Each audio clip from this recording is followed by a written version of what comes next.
Bienvenue dans cette minute utile du musicien. On est dans une série assez rigolote et que moi je trouve vraiment très utile pour les gens. Je ne sais pas si les grands débutants mesurent combien ça peut être utile ce truc-là.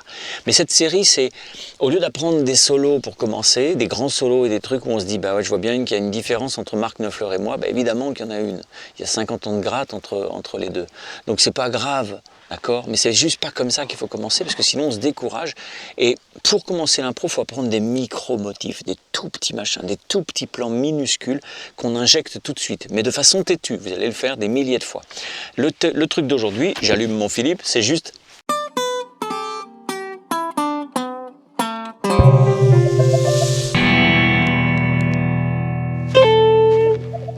C'est tout. Ok. Ce qui se passe. Je vous donne un tout petit truc, parce que je vois les mecs déjà dire « Putain, il fait une vidéo sur 2 notes ». Mais oui, mais le problème, c'est quand je vois les gens jouer en stage ou en cours, au niveau même de notes, ça le fait pas. Donc ce qu'il faut, c'est arriver à bien comprendre que tous les mecs que vous adorez, que ce soit Stevie Ray Vaughan, Stevie Ray Vaughan, Albert King, B.B. King, etc., savent faire ça à la perfection. Vous vous dites « Ouais, bah ok, top ». Mais alors en fait, c'est pas comme ça qu'il faut le faire. Ce qu'il faut se dire, c'est que vous allez mettre ça sur le temps. Hein, la note qui est la tierce mineure. Il faudra voir après faire une formation pour bien comprendre c'est quoi la tierce mineure, pourquoi, comment on la tord, d'où ça vient, tout le bazar. Mais en tout cas, on met la tierce mineure sur le temps et ensuite on claque, ok, pour faire un pull-off par exemple, sur la deuxième double par exemple. Ça peut être aussi ce que font souvent Albert King, ils font. Ok. Ou alors.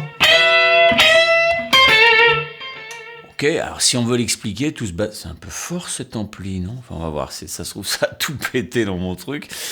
Mais.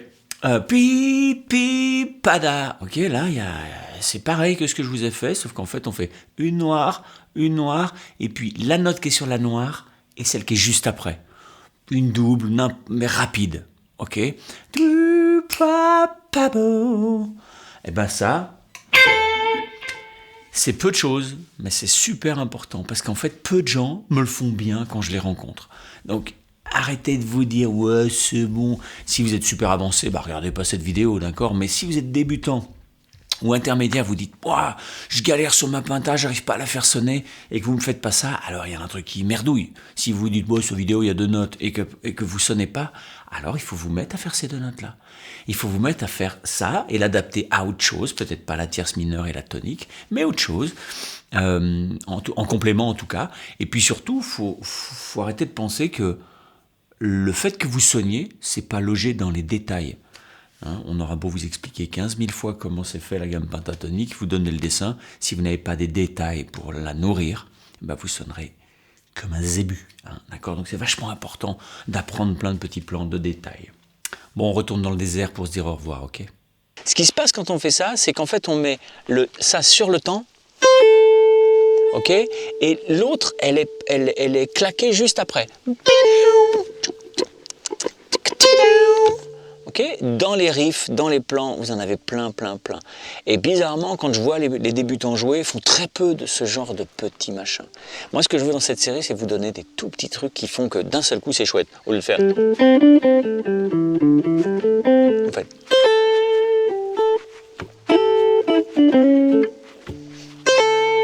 Ok ?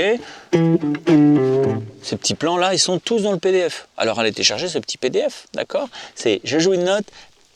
Je la mets en valeur, je la mets en accent et je la claque.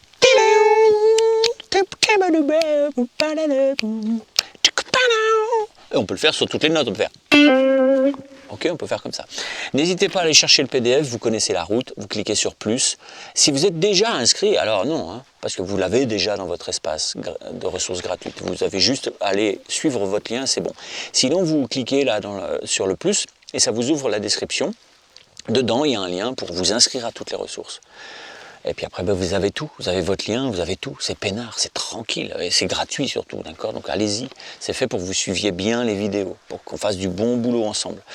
L'autre truc, il y a un autre lien juste au-dessus qui s'appelle biomécanique, formation biomécanique du guitariste, qui est un truc si vous avez des problèmes plutôt de fluidité, de force, de confiance dans votre technique. Vous vous dites, il y a des angles, ça marche pas du tout. Je force, je suis obligé de forcer pour faire ça, mais barré, je suis obligé de forcer, etc. C'est pas normal de jouer en force. Si vous avez des douleurs, des problèmes de vitesse, de fluidité, de facilité, des problèmes de confiance en vous à cause de tout ça, c'est que vous n'avez pas bien étudié la biomécanique, pas bien envisagé l'importance de ce truc-là qui vous aidera à mettre en place une technique irréprochable, d'accord? C'est une formation, 13 heures de vidéo, 250 exercices, accès à vie, et c'est vraiment un beau truc. La description, il y a le lien dessous, c'est pareil, vous cliquez, ça vous présente tout le truc avec un film qui vous présente ça. Dernière chose, vous abonnez, vous abonnez. Nous on s'est levé à 5 heures, on a trouvé un super canaps, alors vous vous abonnez. Et puis après vous cliquez sur la petite cloche, parce que si vous cliquez sur la petite cloche, vous êtes prévenu quand je fais une nouvelle vidéo. Bye bye, ciao.